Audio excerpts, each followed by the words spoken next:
বাহেরঘাটা বাজার মুন্সিগঞ্জ জেলা সিরাজদিখান থানা বয়রাগাদি ইউনিয়ন বাহেরঘাটা গ্রামে অবস্থিত এই বাহেরঘাটা বাজার প্রায় 4 থেকে 500 বছরের পুরনো এক বিশাল বট গাছ এর সাক্ষী। আসসালামু আলাইকুম, আশা করি সবাই ভালো আছেন। আলহামদুলিল্লাহ আমি ভালো আছি। আজকে চলে আসলাম নতুন একটি ভিডিও নিয়ে আমাদের মুন্সিগঞ্জের প্রাচীন ও ঐতিহাসিক একটি জায়গা নিয়ে, আমাদের বয়রাগাদি ইউনিয়নে বাহেরঘাটা গ্রামে। আজকে এই বাহেরঘাটা গ্রাম নিয়ে বিস্তারিত ভিডিও থাকবে বা বাহেরঘাটার বাজার নিয়ে। চলুন আর দেরি না করে ভিডিও শুরু করা যাক। ব্রিটিশ আমল বা তারও আগের এই মোকামটি ছিল এই অঞ্চলের প্রধান বাণিজ্য কেন্দ্র, যেখানে নদীপথে পণ্য পরিবহন হতো এবং হাজার হাজার মানুষ দূর দূরান্ত থেকে এখানে বেচাকেনা করতে আসতো। এমনকি দিন রাত এখানে মানুষের জমায়েত লেগেই থাকতো। স্থানীয় অর্থনীতিতে এর গুরুত্ব ছিল অপরিসীম। প্রাচীন মোকামের ঘর আর প্রাচীন ইটের নিদর্শনগুলো আজও এখানে অবস্থিত, যা সেই হারানো ঐতিহ্যের কথা মনে করিয়ে দেয়। এক সময় এই অঞ্চল থেকে ব্রিটিশরা মাটি কেটে গুরুত্বপূর্ণ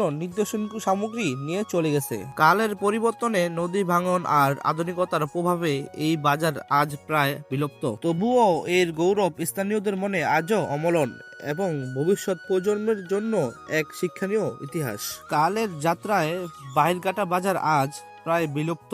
এককালের জমজমাট মোকাম আর মানুষের পদচারণা এখন কেবল স্মৃতি। প্রাচীন ইটের নিদর্শন আর জরাজীর্ণ মোকামের ঘরগুলো আজও দাঁড়িয়ে থাকলে বর্তমান পরিস্থিতিতে এখানে লোকজনের আনাগোনা নেই বললেই চলে। আমাদের মুন্সিগঞ্জই না, পুরো বাংলাদেশের এমন অনেক ঐতিহাসিক স্থান ও ঐতিহ্যপূর্ণ নিদর্শন দিন দিন বিলুপ্ত হয়ে যাচ্ছে, যা আমাদের পুরনো স্মৃতিগুলোকে ভুলিয়ে দিচ্ছে।